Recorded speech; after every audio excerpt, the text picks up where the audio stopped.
Hey nerdy knitters, have you ever bought a beautiful skein of sock yarn with no pattern in mind? Or perhaps a few? Or even perhaps a whole stash of sock yarn that you've never knit up? Well, stick around. In today's video, we're going to look at 8 patterns that use a single skein of sock yarn for each one. And there are no socks in this collection. And be sure to stick around until the end because I have a few book recommendations for you too. Before we jump in, I just want to say, hey, I'm Tanya here at Nerdy Knitting. I'm a certified knitting instructor and a knitwear designer, and my goal is to help you become a confident, adventurous knitter. Now, before we look at these patterns, we need to discuss what a skein of sock yarn actually is. If you look at the Craft Yarn Council's standard weight system, we're looking at yarns that fall within this category, the superfine category. You'll often see this symbol on the yarn, or it might say sock or fingering weight, but it fits within the CYC superfine category. And we're talking about a 100-gram skein of yarn. Sometimes sock yarn can be in 50-gram skeins, but we're looking for 100 grams of yarn. And 100 grams of fingering weight yarn is up anywhere between 375 to 425 yards.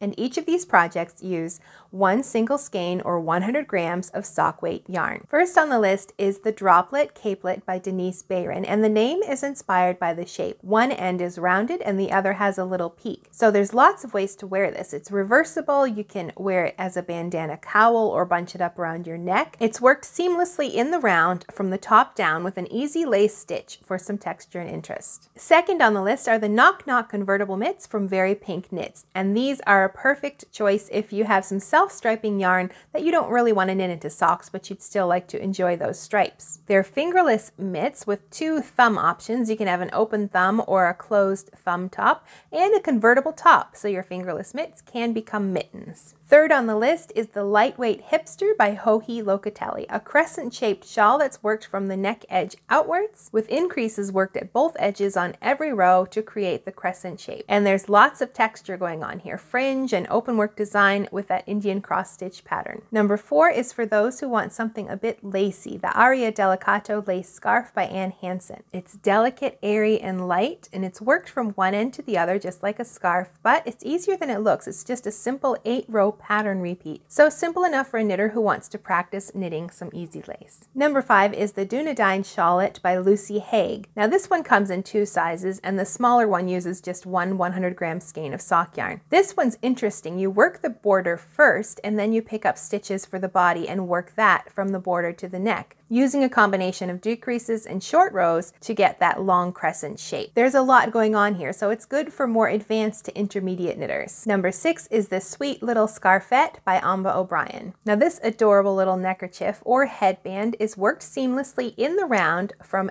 tip to tip, with increases and decreases used to make the pointed tips. Number 7 is the Sockhead Slouch Hat by McClure. It's a great basic slouchy hat pattern. After working the ribbed brim, it's just lots of stockinette in the round, so something super simple and easy. It's also a great gift because sometimes you might not know the size of somebody's head, so a slouchy hat is a great thing to give them. It'll fit a big variety of head sizes. Last on the list is the Over and Over Cowl and Infinity Loop from Churchmouse yarns. Now this one is 4 patterns in one. It's a cowl and an infinity loop, but they give you 2 yarn weight choices here, fingering weight and chunky weight yarns. And this one features a stitch pattern from a vintage French knitting book. It looks like tiny crocheted granny square clusters. Now, if you have a big stash of sock yarn and you're looking for even more ideas, I have a book recommendation for you, Judith Durant's Sock Yarn One Skein Wonders. There's over 100 project ideas in here. I have 2 more book recommendations for you. This one right here,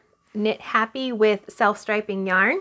Now, if your sock yarn collection has lots of self-striping yarn, the patterns in here are lots of fun. And they're not all using just one skein of yarn, but they are using that self-striping yarn. Now, my last recommendation is for those who have a stash of 1 skein yarns, but they're not just sock yarns, they might be other weights. You can take a look at One Skein Wonders. There's also Luxury One Skein Wonders. There's a whole series of these books. So if you like small projects that use just smaller amounts of yarn, then look for this collection of books at your favorite bookstore. Now, if you're looking for some affordable sock yarn, then make sure you check out the video I've linked right here. And if you like to get nerdy with your knitting, be sure to subscribe.